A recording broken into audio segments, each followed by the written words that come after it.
citizens will not respect the rights of its neighbours. This is a message that remains as relevant as ever. That is why in 2020, this European Parliament awarded the Sakharov Prize to the Belarusian democratic opposition represented by the leader of the Belarusian democratic movement, Svetlana Tikhanovskaya, and political activist Veronika Tsapkala. To this day, Belarus holds the appalling record of having the highest number of Sakharov Prize laureates in prison. This is also why, in 2021, the European Parliament awarded the Sakharov Prize to Russian opposition leader Alexei Navalny for his fight against the Kremlin's abuse. And here again, I take the opportunity to call for his immediate and unconditional release.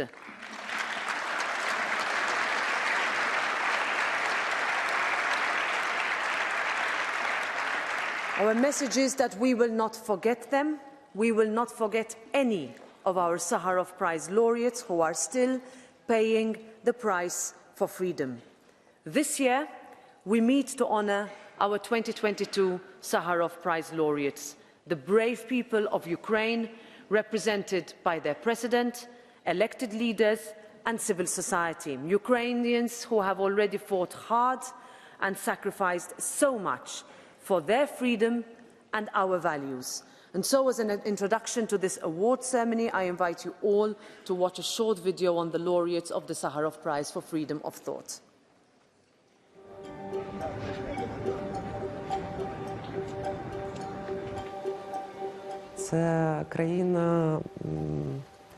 It is a country of real people, strong and courageous. People who felt their strength and showed the world an example of resilience and perseverance.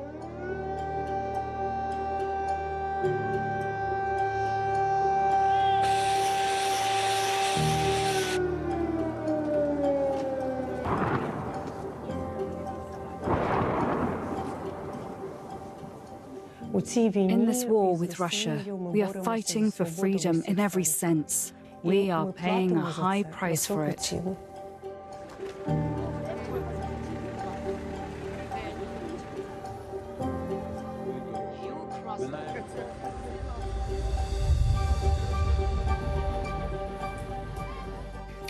No one will break us. We are strong, we are Ukrainians. You know, we have a desire for our children to live.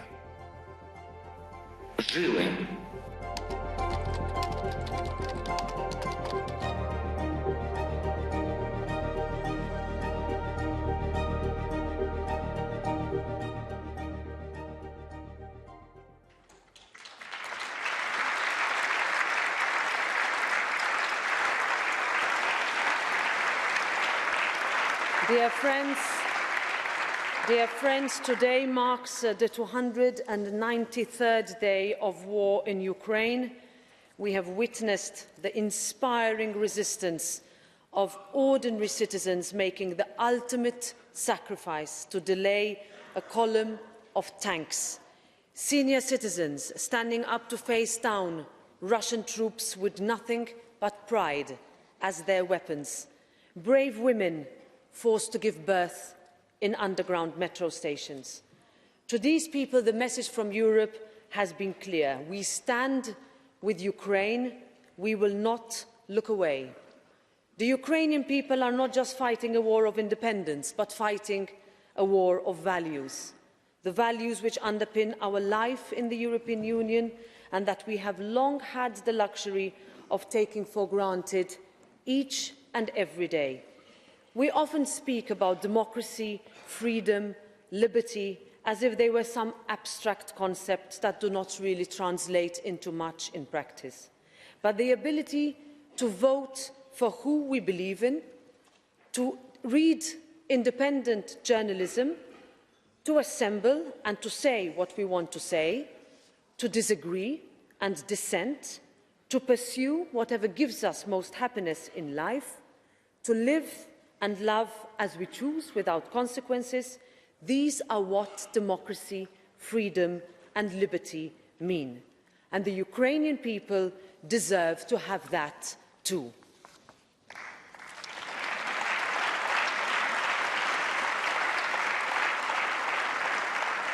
This is why I went to Kiev to assure President Zelensky and everyone in the Verkhovna Rada that this European Parliament will stand alongside Ukraine in this fight. This is why we sent financial, humanitarian and military aid to Ukraine, and why we will continue to send more. This is why we adopted 8 and soon 9 hard-hitting packages of sanctions against Putin and his enablers, and continue to amplify your calls to have Russia pay for its war crimes. This is why we granted Ukraine EU candidacy status and defied every cynic who thought our unity would not hold. And dear friends, this is why today we are awarding the European Parliament's most prestigious prize for freedom and human rights to the brave people of Ukraine, represented by their president, elected leaders and civil society, because once again we mean it when we say that we will stand in Ukraine's corner. And I know that we will have to continue doing more, but let's today's award serve as a reminder of our unwavering support, and let it be dedicated to all those brave Ukrainian women and men on the ground, to all those who have welcomed with open hearts into our homes, and to all those who have lost their beloved family and friends. And I know that the brave people of Ukraine will not give up, and let me assure you that neither will we. Slava Ukraini!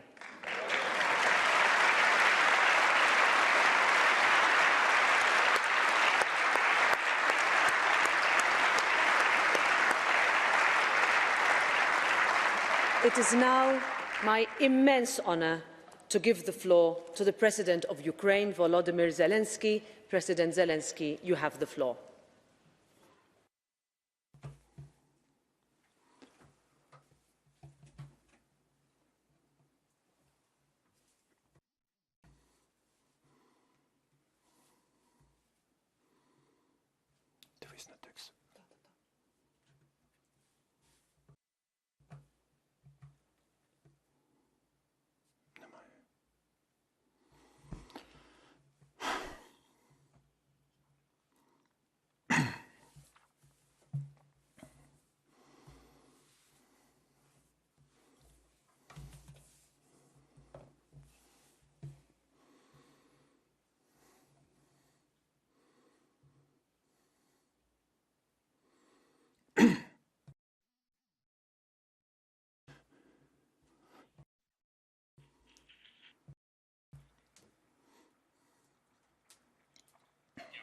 Thank you. Thank you, Roberta. Thank you.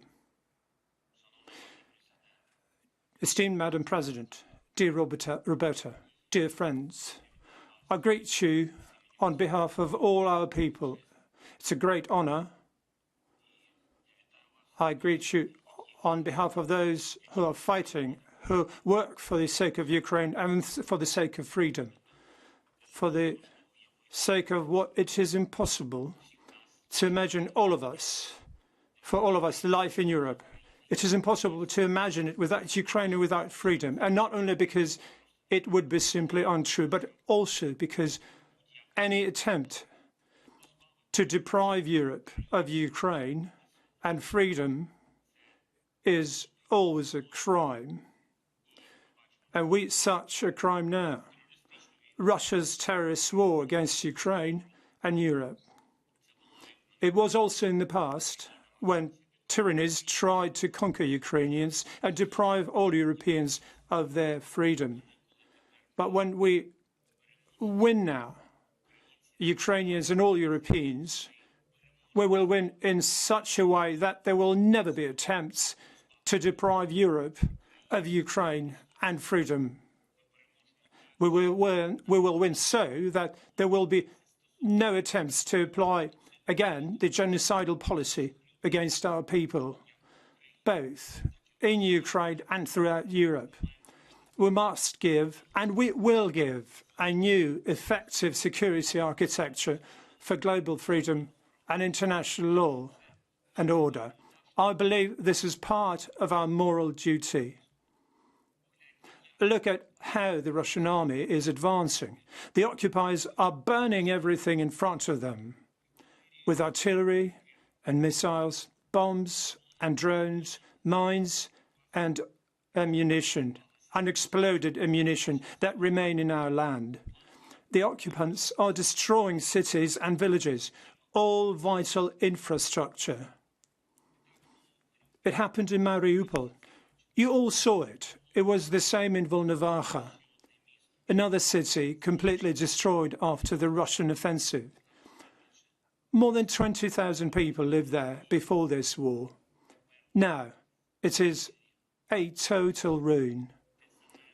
The Russian army is doing the same with Bakhmut, another city in Donbass, where Russian strikes leave just broken stones, and more than 70,000 people used to live there.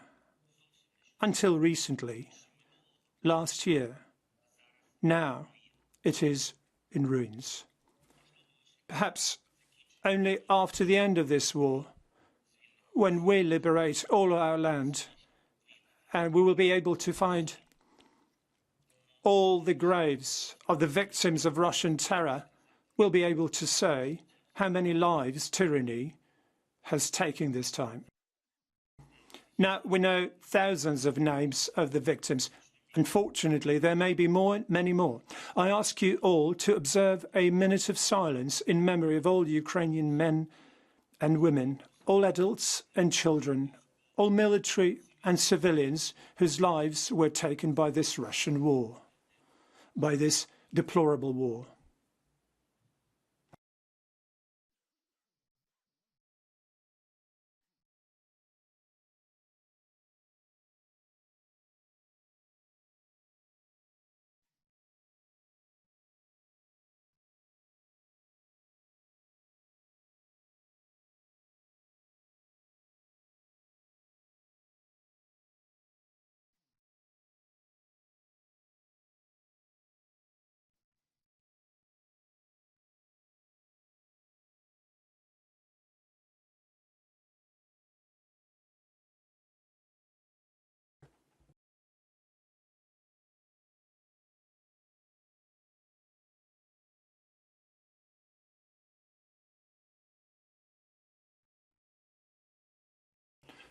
Thank you very much.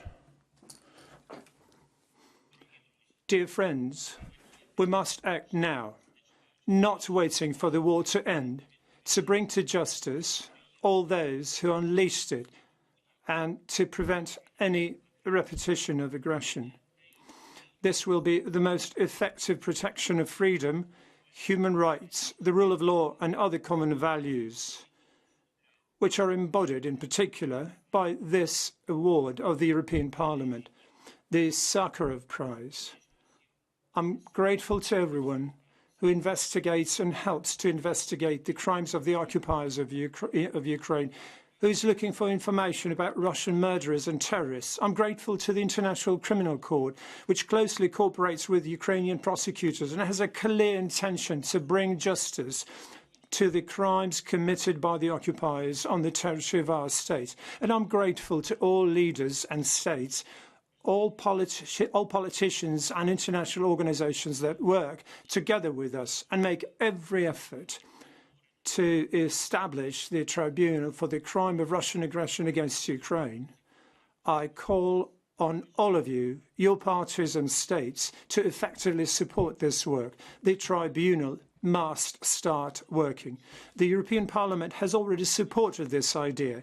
It is necessary to make it a reality as soon as possible, in particular through the adoption of a separate European Parliament resolution in support for the establishment of the tribunal, through your support and support of the relevant UN General Assembly resolution by your countries.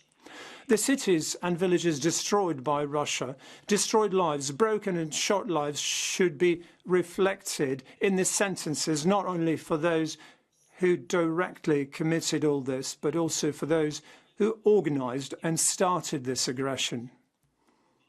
And when the principle of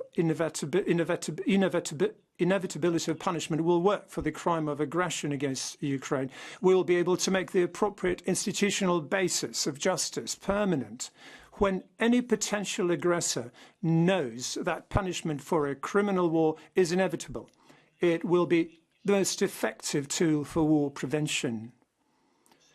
And one more thing, historical responsibility. Evil always has a motive to return when the history of evil is not fully written. Dear members of Parliament, I know that tomorrow you will be considering the issue of recognising the Holodomor crime against the Ukrainian people as genocide. And I urge you to support such recognition with the maximum majority of votes to establish justice. Europe must give the strongest possible signal that there will be no gap in the history of tragedies on our continent, in the history of crimes against humanity and humanity committed in our land. I believe that it will be so. Thank you for your support. Thank you for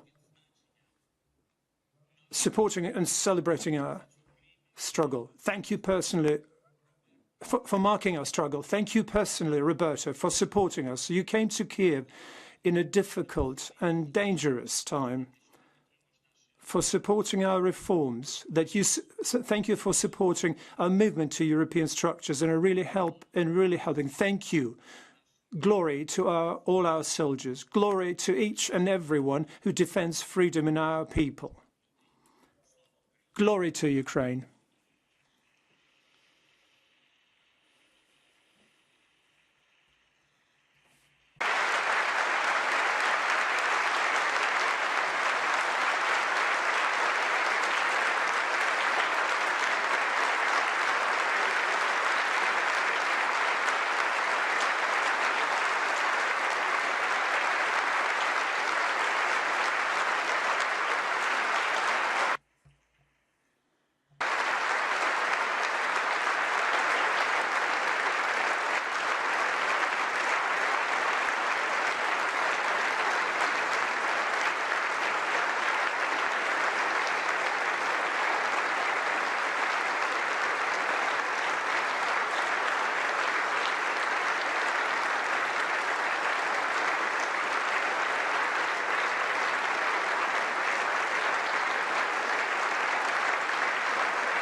Thank you, dear colleagues. We proceed with the vote.